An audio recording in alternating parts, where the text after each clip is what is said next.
Have you ever spent years giving everything to your family, your time, your money, your energy, only to realize they never saw you at all? I did.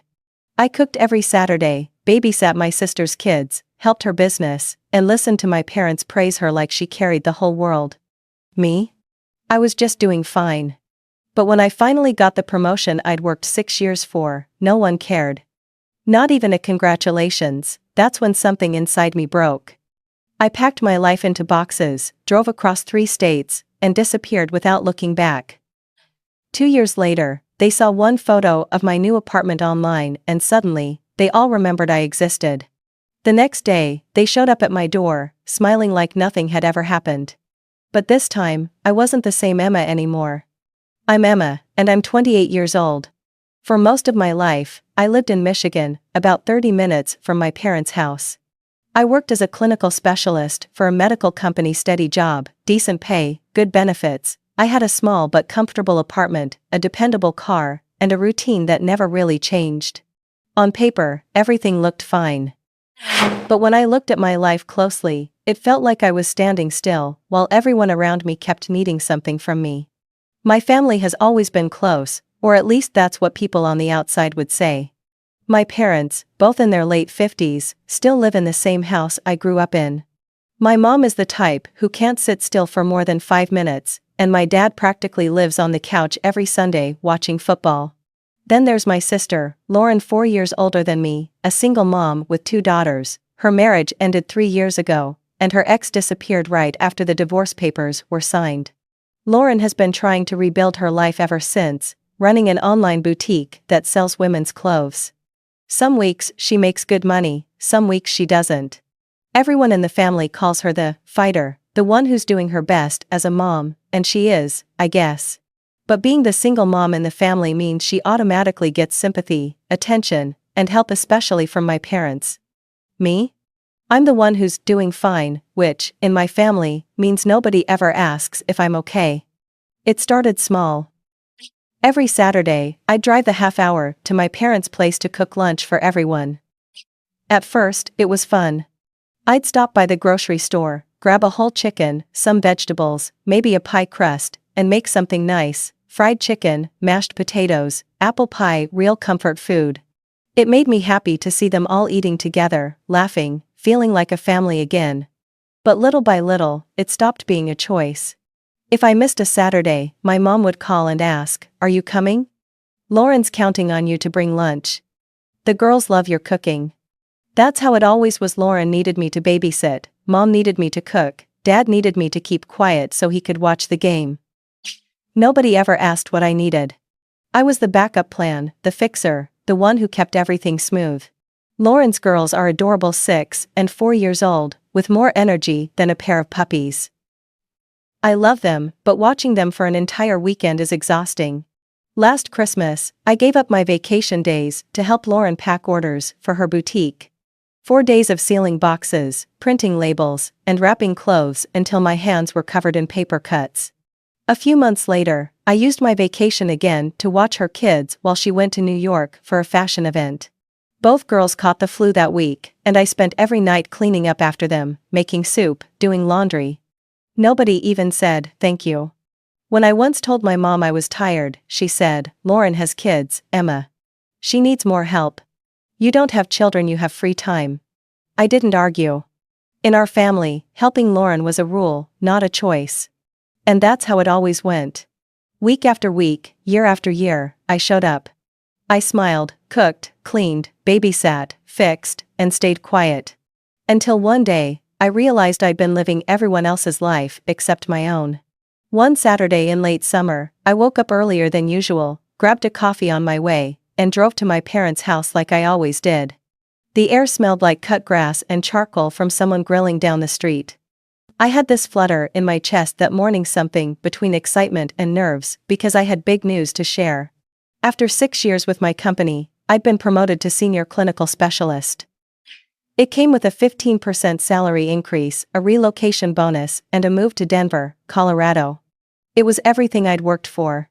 When I got there, I went straight to the kitchen and started making lunch: fried chicken, mashed potatoes, and apple pie, our usual family comfort meal. The chicken was sizzling, the pie baking, and the smell of butter and cinnamon filled the air. For a moment, I felt proud.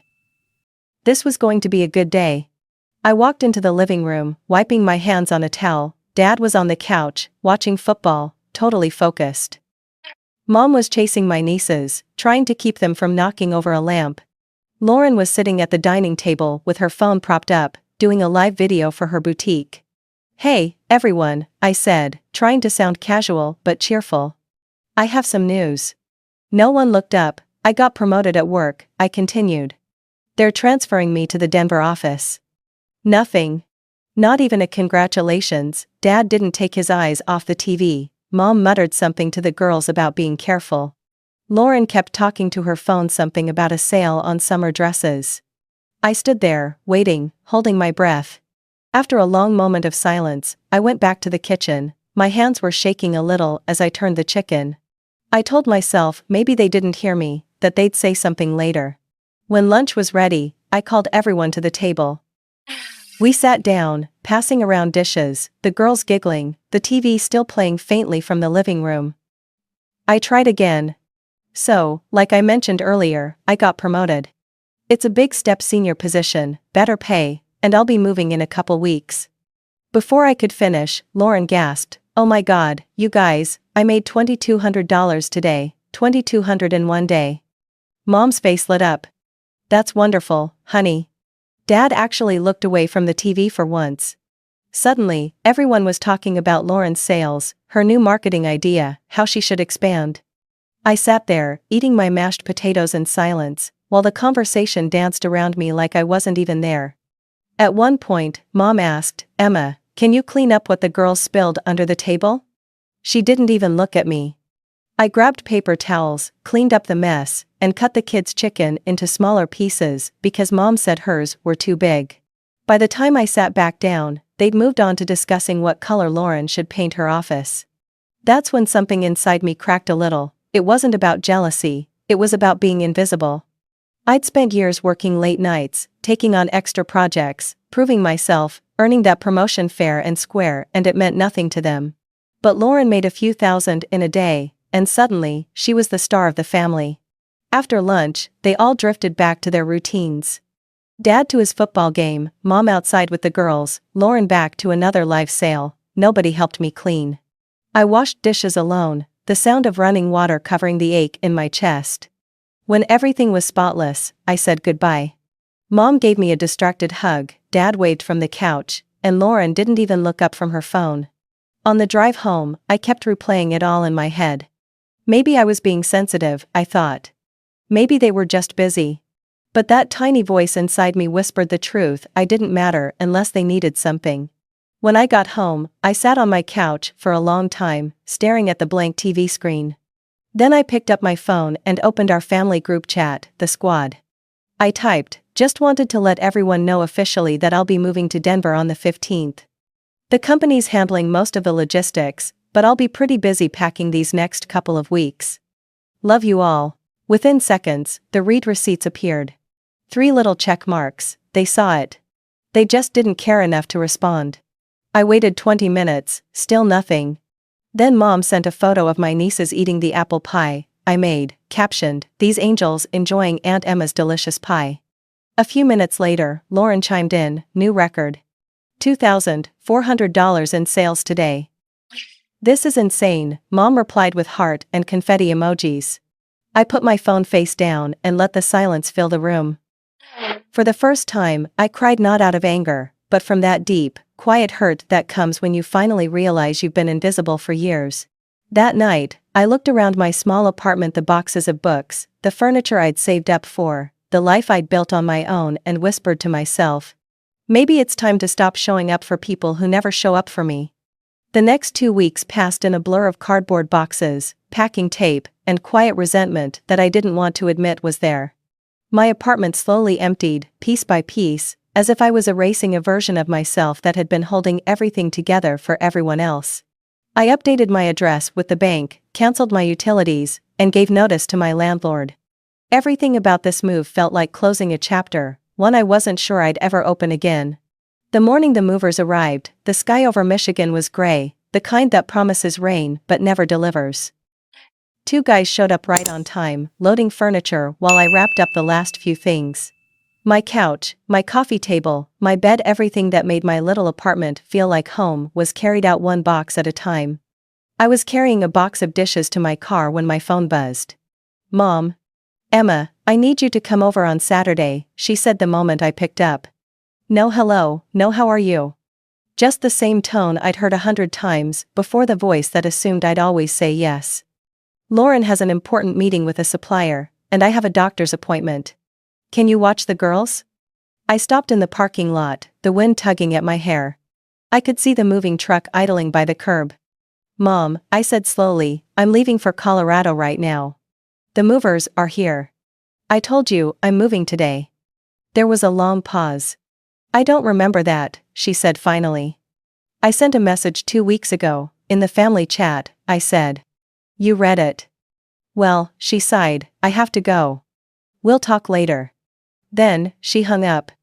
I just stood there for a second, phone still in my hand, waiting for the sadness or the guilt to hit.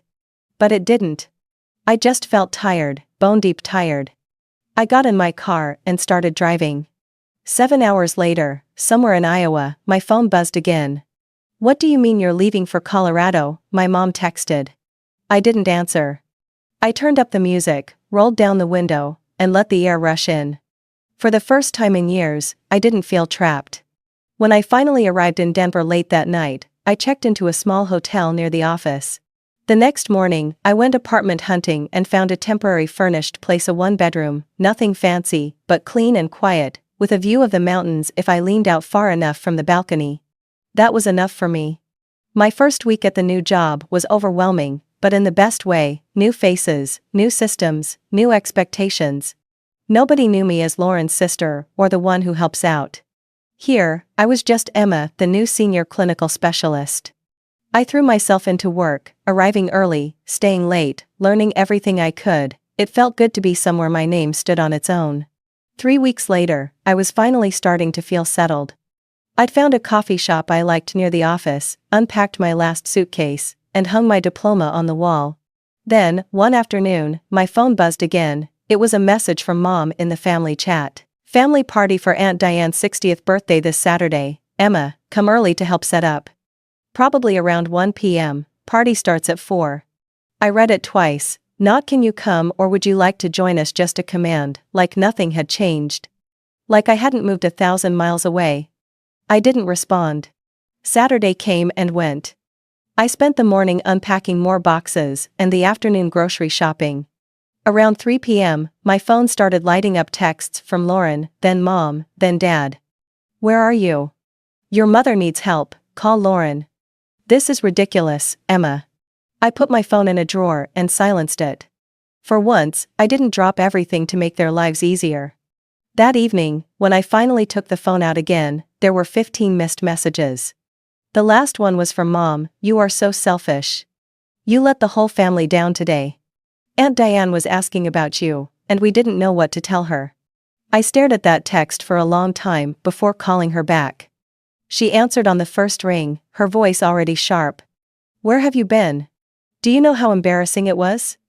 "Mom," I interrupted quietly, "I moved to another state a month ago." Silence. "I told you I was moving to Denver." I sent a message. "You read it." "I don't remember that," she said, her tone defensive. "This is the first I'm hearing about it." I almost laughed. "You read it, Mom." I saw the check mark. "Well, fine," she huffed, "but do you have any idea how inconvenient this is? We're really struggling without you. Your father's back has been bothering him. I've been doing everything, and Lauren needs help with the girls. It's just so much harder now." I waited for her to ask how I was doing. How the move went. How I liked my new job. She didn't. Instead, she went on, "Lauren's trying to expand her boutique, but she needs capital. I was thinking maybe you could help $5,000 or $10,000. You just got that promotion, right?" That was it. That was the moment I knew I was done. "Mom," I said quietly, "someone's at the door. I have to go." And I hung up. Then I just sat there for a while, in my new apartment, surrounded by the quiet hum of the city and the faint sound of wind outside. I realized something crystal clear that night: my family didn't miss me, they missed what I did for them. And for the first time in my life, I decided I wasn't going back. The days in Denver turned into weeks, and the weeks quietly folded into months. Before I knew it, 2 full years had passed since I packed my life into boxes and drove away from Michigan. 2 years since the phone calls stopped, 2 years since I'd last seen my family's names light up my screen, demanding something from me, and you know what? The silence was peaceful. I poured everything I had into my work. At first, it was just about keeping busy, filling the empty spaces that used to belong to obligation. But over time, I found myself thriving. My boss noticed my attention to detail, the way I handled tough clients, how I stayed calm when others panicked. Within a year, I was promoted again, this time to lead clinical specialist. It came with more responsibility and a significant raise, but for the first time in my life, the pressure didn't feel heavy, it felt earned. By the second year, I was offered a regional manager position. I hesitated at first. Old habits die hard, and part of me wondered if I was reaching too high, but my mentor at work said something that stuck with me: "You've spent years taking care of everyone else. Maybe it's time to see what happens when you take care of yourself." So I said yes. With the new title came new freedom. My salary nearly doubled. I traded in my old compact car for a navy blue SUV that could handle the Denver snow. I took weekend trips to Boulder, hiked the Flatirons, and sometimes just drove up into the Rockies, rolled down my windows, and let the cold mountain air fill my lungs. It was the kind of life I never thought I'd have, the kind that feels quiet but full. A year after moving, I bought my own apartment in Cherry Creek, one of those neighborhoods with tree-lined streets and little cafes tucked between boutiques. It wasn't a mansion, but it was mine: 2 bedrooms, hardwood floors, a kitchen with marble countertops, and a small balcony with a view of the mountains in the distance. The first night I slept there, I didn't even unpack. I sat on the floor with a glass of wine, looking out the window, realizing that everything in that space had been built by me, for me. No one else could claim it. Not long after, I decided to get a dog, a poodle named Charlie. He was small, smart, and full of energy, like a little ball of joy bouncing around my apartment. Every morning, he'd nudge my hand until I got up, and we'd go for a walk around the block. He forced me to slow down, to notice the world again: the scent of coffee from the shop on the corner, the laughter of kids walking to school, the way the sun hit the rooftops just before noon. Then, 3 months ago, something unexpected happened. I met someone. It was a Saturday at the dog park. Charlie was chasing after a beagle that kept stealing his tennis ball. I looked up, and that's when I saw him: Jason. He was tall, dark-haired, wearing a gray hoodie, and laughing as the beagle refused to listen. We started talking just casual stuff about our dogs at first, but there was something easy about the conversation. He owned a startup that made rehabilitation equipment for physical therapy clinics, successful but humble, funny without trying. He asked me to grab coffee the next day, and that coffee turned into dinner. Then another. Before I realized it, we were seeing each other every weekend. Jason had this calm energy, the kind that makes you feel safe without saying a word. He never asked me to shrink myself or rearrange my life to fit his. He just respected me. One night, we were sitting on my balcony, watching the city lights shimmer below, and he said, "You know, you talk about your family like they're ghosts you're still trying to forgive." I laughed softly and told him he wasn't wrong. I explained everything: the years of being the helper, the silence after I left, the relief of being free. He listened without interrupting. When I finished, he just nodded and said, "Sometimes, letting go isn't about anger, it's about peace." He was right. I wasn't angry anymore. The hurt had faded into something quieter, something that didn't control me anymore.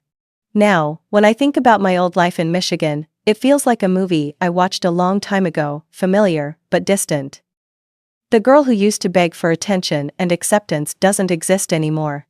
I have a career I love, a home that's mine, a dog who greets me every morning like I'm the best person in the world, and a man who makes me feel seen. For the first time in my life, I'm not living for someone else's approval. I'm living for me. It had been almost 2 full years since I'd last spoken to my family when my Aunt Rachel called. She was my mom's younger sister, a woman I'd always liked: honest, warm, and completely different from the rest of them. Rachel never treated me like a backup plan, she saw me as my own person. When she said she'd be in Denver for work and wanted to stop by, I didn't even hesitate. Of course, I said. Come by Saturday. I'll make lunch. That Saturday afternoon, the sun poured through the big windows in my living room. Charlie was sleeping on his dog bed, the smell of roasted chicken filled the air, and soft jazz played in the background. When Rachel walked in, she stopped just inside the doorway, eyes wide. Emma, this place is gorgeous, she said, turning in a slow circle. You've really made a home here. I smiled, a little shy. Thanks. It's the first place that feels like mine. We spent the afternoon catching up over coffee and pie. She told me about her kids and her job, and I told her about Jason, about work, about how peaceful life had become since moving here. It felt natural, easy. There was no guilt, no manipulation, no one asking for anything. Before she left, she looked around again and said, "Would you mind if I take a picture? I just want to remember how lovely it is here." "Sure," I said, not thinking twice. She snapped a few photos, one of me standing near the balcony, with the mountains behind me, another of Charlie snoozing in the sunlight, and one of the living room, where everything looked warm and golden. That evening, I saw the photos pop up on social media. Rachel had posted them with a caption that said, "Visiting my niece Emma in her beautiful Denver home. She's built such a wonderful life for herself, career, love, and peace. I'm so proud of her." I smiled when I read it. It felt good to be seen by someone who actually meant it, but the feeling didn't last long. Within hours, the comments started rolling in, relatives I hadn't spoken to in years asking questions. "What neighborhood is that? Wow, looks expensive. Denver suits you, Emma." I scrolled through them casually until one comment made me stop cold. It was from my mother. "So happy to see our Emma doing so well, we're so proud of everything she's achieved." My chest tightened. Our Emma. Like she'd been there all along, cheering me on, like those 2 years of silence and indifference had never happened. I didn't respond. I closed the app and tried to shake it off. But later that night, Rachel sent me a text with a screenshot. It was from the old family group chat I'd left 2 years ago. Lauren had written, "Did you see Rachel's post? Emma's place looks expensive. She's dating some guy who owns a business. We should find out what her financial situation is. She might be able to help us now." And underneath, my mom had replied, "Good idea. I'll reach out to her."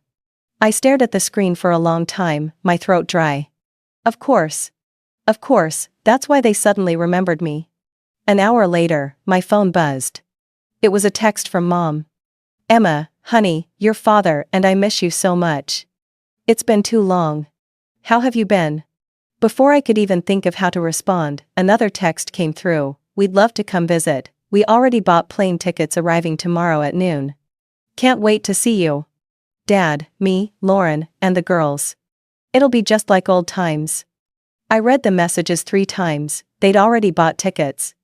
No asking, no checking if I was available, just an announcement, like my life was still something they could drop into whenever they pleased. I called Jason.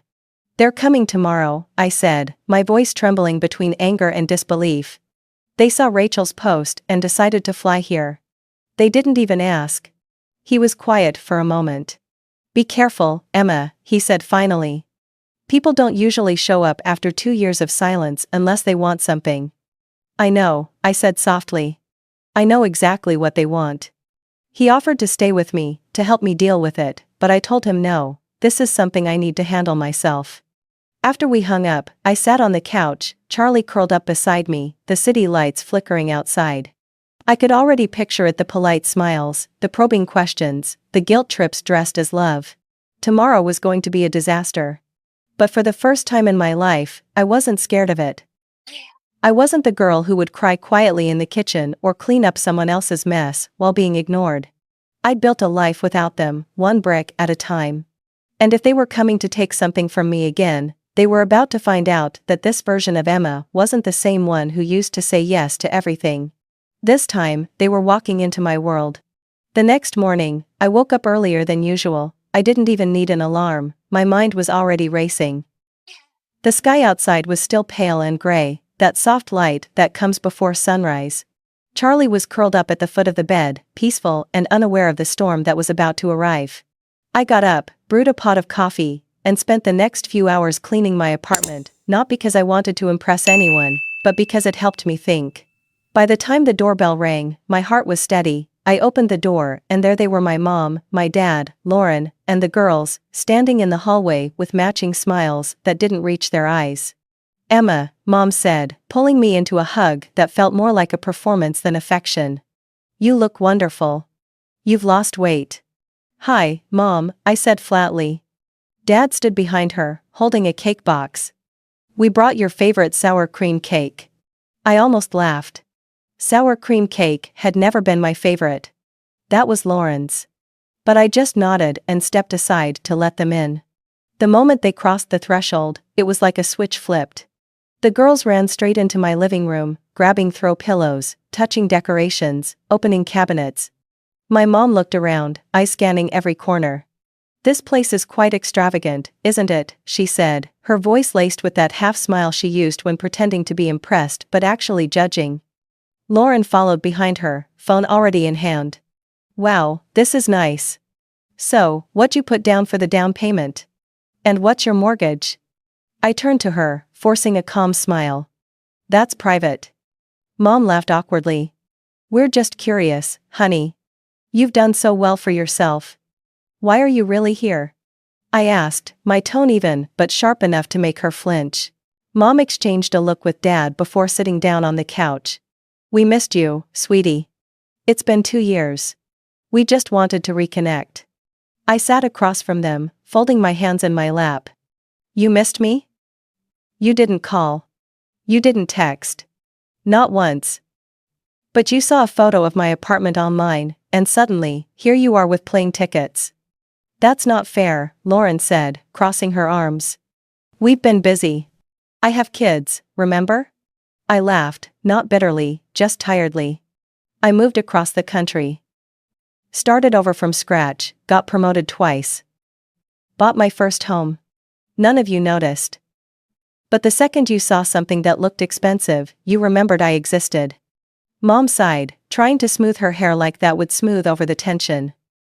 "We just wanted to see you. And, well, there's something important we wanted to talk about." There it was. She cleared her throat. "Lauren's been going through a tough time. She opened a physical boutique last year, took a big leap of faith, but the location wasn't great, and the rent was high. Your father and I invested our retirement savings to help her get started, but it didn't work out. Now she's got $42,000 in debt, and we're completely drained." Lauren lowered her gaze, pretending to look embarrassed. "It's been rough, Emma." I didn't want to ask, but Mom thought maybe. Mom leaned forward. "You could sell this apartment and help your sister. You don't really need a place this big. And your boyfriend has money, right? You could move in with him." I froze for a moment, not because I was shocked, but because I was so used to this script. They always assumed I'd sacrifice for Lauren. Always. Then I laughed softly. "Let me tell you what I think about." They all looked at me, surprised by my tone. "I think about how I announced my promotion, and none of you said a word. I think about how I sent a message saying I was moving, and you all read it, but didn't respond. I think about how I spent my holidays helping Lauren pack boxes for her boutique, how I used my vacation to babysit her kids when they were sick, how I was always the one cleaning up the messes." My mom started to say something, but I raised a hand to stop her. "You didn't come here to reconnect. You came here because you ran out of money. Because the helper you took for granted built something for herself, and now you want a piece of it." "Emma," Dad said quietly, "we're family. We're desperate." "That's the problem," I said. "The only time you talk to me is when you're desperate. Never to ask how I'm doing. Never to say you're proud of me. Only when you need something." I stood up and walked to the door. "This visit is over." Mom's eyes filled with tears. "You're choosing money over family." "No," I said, opening the door, my voice calm and steady. "I'm choosing myself over people who only see me as an ATM." Lauren stood up too, shaking her head. "You've changed, Emma. You've become cold." I met her eyes. "I'm not cold, I'm just done being used. There's a difference." No one spoke after that. They gathered their things in silence. The girls pouted as Lauren tugged them toward the door. My father muttered something under his breath, but I didn't care enough to ask what. When the door finally shut behind them, I leaned against it and let out a breath I didn't realize I'd been holding. For the first time, the silence didn't feel empty, it felt clean. They'd come to take something from me again, but this time, I didn't give it. This time, I kept what was mine, my home, my peace, and the version of myself that finally knew her own worth. The days after they left were quiet, almost too quiet. For the first time in years, my phone didn't buzz with messages asking for favors or money. The silence felt strange at first, like walking into a house after a storm, everything still and heavy, but slowly, it became peaceful. I could breathe again. Over the next few weeks, I started to find my rhythm again. Work was steady, Jason was patient, and Charlie was his usual happy self, chasing after his toys as if nothing in the world could go wrong. I didn't block my family, but I didn't respond to their calls or messages either. I needed distance not out of anger, but out of self-preservation. 2 weeks later, Lauren sent me a long email. It was full of guilt and numbers details about her boutique debt, how my parents might have to sell their house, how her daughters were struggling because of the stress. I read it once and quietly folded that pain back into myself. Then I moved the email into a folder I never opened again. Months passed. The seasons changed. And one evening, while I was cooking dinner, my phone rang. It was my mom. For a long moment, I just stared at the screen, unsure if I should answer. Finally, I picked up. "Hi, Emma," she said softly. Her voice sounded older, smaller somehow. "I'm calling to apologize. For all of us. We treated you terribly, and you didn't deserve that." I didn't say anything, I just listened. "We'd like to try to fix things," she continued, "but only if you're willing. On your terms. Whenever you're ready." There was a long pause before I answered. "I appreciate that," I said. "But I need time, I'm not ready yet." "I understand," she whispered. "We'll wait, and we'll try to do better. Take care, Emma." When the call ended, I stood there for a while, letting her words sink in. For the first time, I believed she meant them. Not because she needed something, but because she finally saw what I'd been trying to say all along. That night, Jason came over with a bottle of wine. We sat on the couch, Charlie curled between us, the city lights flickering outside. He smiled at me and said, "You did it, you know. You broke the cycle." Maybe he was right. I'd finally stopped being the fixer, the forgotten one, the background character in everyone else's story. I wasn't angry anymore, I was free. Jason and I talked about our future that night, marriage, maybe next year, not a grand event, just something simple, surrounded by people who actually loved us. And if some family members didn't show up, that would be okay. Because I had a life now, a real one.